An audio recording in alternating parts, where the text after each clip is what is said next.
Good day all. Have you ever been in a problem and any option you take, there's another feat waiting for you? Well, in this session, I will present some of my observations in a study did on decision making. I am Poon Chong, and my research is focused on the manufacturing sector. If you follow this, we will look at a little study of bias in decision making. So let us take a look at this scenario. A decision has to be made. We usually take two actions. We pause, think and plan, or we dive instinctively. Both have its merits and drawbacks. But when we look at the tipping of scale, someone ends up in heat. And I want to focus on this tipping or bias in decision making. We will take a look at the decision making environment, find the route that bias takes and how it integrates with variables so we can avoid bias in problem solving. The genesis of this paper began when I was working on another paper applying fuzzy QFD MCDM to evaluate musical instruments. I found that the musical instrument carries an emotional, psychological component which was not only important during a performance, but throughout the entire life cycle of the instrument. And when you think deeply, emotion or psychology is people, and people can't persuade giving bias. Here we see the three astronauts of the Apollo 13 mission. In problem solving, we call them actors. And it is always better to have multiple actors in this kind of scenario. Their problem was an exploded oxygen tank, and they simply couldn't open the windows. Hence the worried looks on the faces on the right. Luckily, with the combined competent and mutual effort of the astronauts, they were able to leave the Odyssey and use the Aquarius, which was not prepared to be used under those conditions. In addition, they had to power down an effort to conserve energy to make the journey back to the Earth's atmosphere. I would use the Apollo 13 mission to go through the steps in decision making. Step 1, an exploded oxygen tank. In step 2, Space and Houston needed to communicate. In step 3, they identify what caused the problem and ask questions like, could it get worse, or what else could go wrong? In step 4, decide how they are getting home. Step 5, they would develop solutions or alternatives.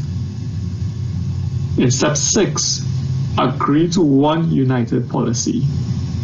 7, agree to a method to measure the options. 8, identify any reactions.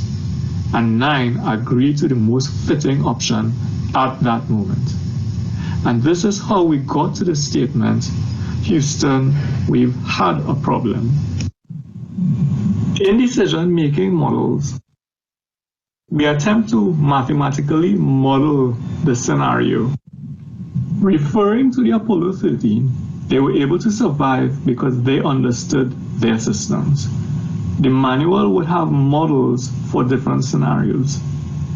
The results, a dependent variable was simulated with functions of independent variables, parameters, and forcing functions.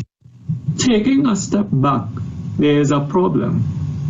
We want to model a scenario to forecast the result. How do we choose the input information for our model? We can relate our human senses, rely on power of experience. If physical models are required, we would consider using sensors to get data, or use our reflection, or even our internalizing of information.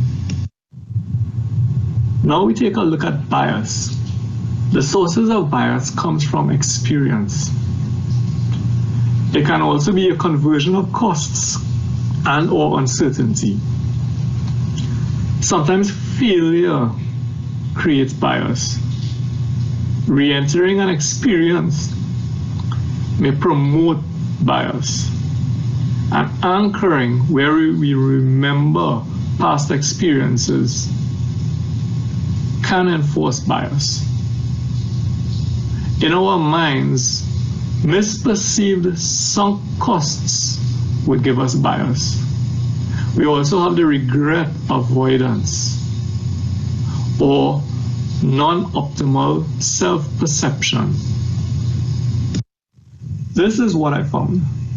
There is a phenomenon called status quo bias. It's unconscious and we cannot get away from this. Even if we use AI, because people are involved in AI. I also found some stresses skewing our dependent variable. One, too much data can be confusing. If we look at COVID-19, the rules keep changing as we learn. And it is important to have control of actors and maintain comfortable working conditions. Here we see ethics, teamwork, competency, acceptance of knowledge must be part of the actor's mantra. Therefore, control is essential. And if we made a decision-making model, then AI can be applied, but only if we fully understand the system modeled. This is according to White. If we do not understand the system, do not send it to the industry. Keep it in a lab. AI conditions can be risky. Competency in the technology and understanding people builds a good model. What do we gain once we are aware of bias in decision making? Quality improves. To maintain quality, constant monitoring by an ethical, competent team must be controlled under agreed terms and conditions. My final remarks are bias is here to stay. Models will have an error, and our species will consciously or unconsciously add to this error. And if we are to consider intelligent systems, sleeping on the job is not an option. This takes me to the next step. I would like to take a look at the soft environments and compare them to hard environments when developing decision-making models. Here are the references. This ends my contribution. I would like to thank you, the Icon eTech team, and Dr. Terrence Lalla.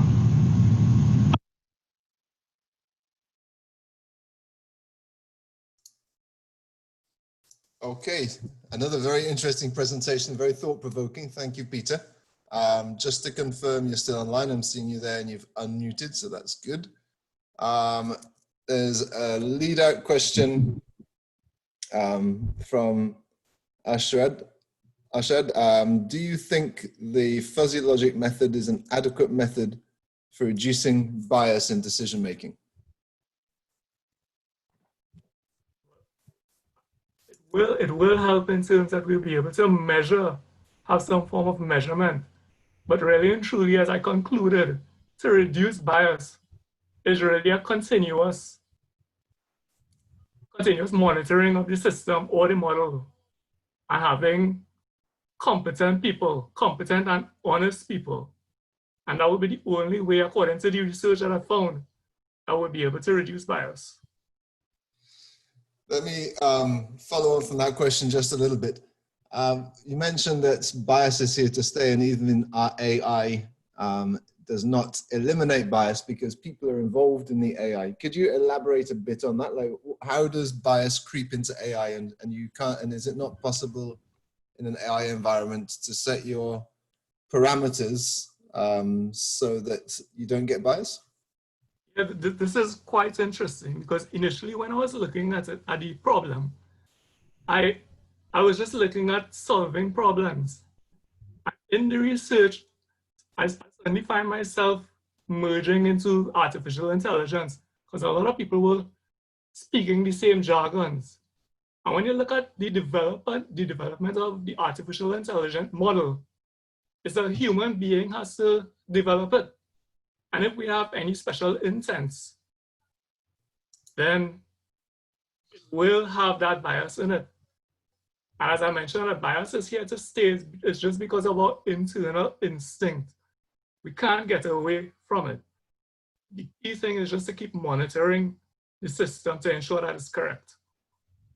Okay, thank you. Trevor Townsend asks, could bias be due to unexplained or unmeasured variables which have not entered the model? Yes, it does. And that is where the competence component comes into play. Because if you have the right people, hopefully we will capture all of the correct data to make the decision. But then we're also in an environment where things change. And again, that's where the constant monitoring is important. Very good. And last question from me. I don't think I'm seeing any others from the audience. So last question from me. Is bias in decision-making always a bad thing? It is a bad thing. Now, this is going to be controversial. Because if you look at the scene right now, we have like elections coming up just now. Many people are going to be just throwing out a lot of data. And if I want the data to sway one way, we can use a poll that gives the solution that we want. And then that would be, I guess, as I say, misinforming the population. So that's one example. And if we're collecting data to explain to the, well, like social, like Facebook and all of these things collecting data from us, we could persuade people in another way and biasly. So it's kind of dangerous. And again, it has to be constant monitoring by honest people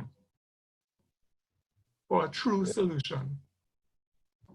Very complex kind of questions and considerations there, I think. But I think you've started to open our eyes to that. Thank you very much.